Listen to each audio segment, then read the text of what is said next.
This is Precal. It's problem 9-121. So it's wanting us to show, or it gives us these two sides of the equation, and it says find A and B so that these will be equal.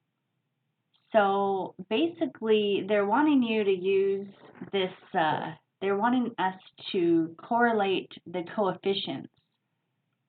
So what you're going to do here is, because these two are equal, like the two sides of the equation are equal, all the x squareds on the left-hand side, you can set the coefficient equal to the coefficient of the x squareds on the right-hand side. And you can set the coefficient of all the x terms on the left-hand side equal to the x terms on the right-hand side. And then you can set all the constants equal to each other and do a little system of equations.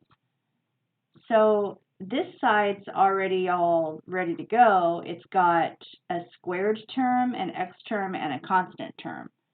This one, we need to square this out. So this can be rewritten as 2 times, if I square this out, I'll get x squared, and then x times b times 2 is 2xb, and then b squared.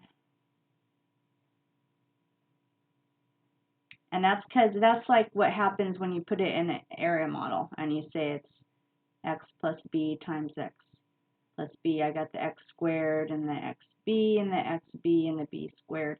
And these two make 2xb, and that's where that came from. Okay. So then I'm going to distribute this.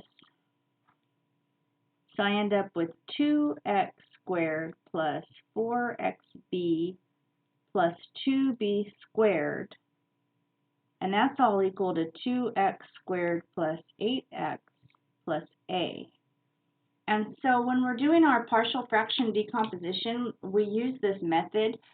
We're kind of like correlating our coefficients. So the coefficient of x squared here is 2, and the coefficient of x squared here is also 2. So you get 2 equals 2. Okay, we're done with the x squared. Now the coefficient of x over here is 8, and the coefficient of x over here is 4 times b. We're done with those. And in the constant terms, well, we're just going to go a has to equal 2 times b squared. So we end up with these, well, we're not going to use this equation, but we end up with these equations, and we can just do a system of equations.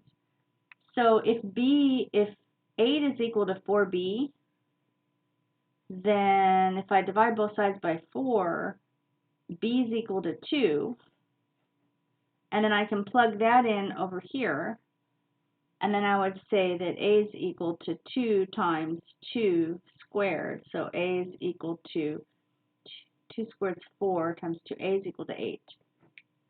And you're going to use that same sort of method when you're doing partial fraction decomposition.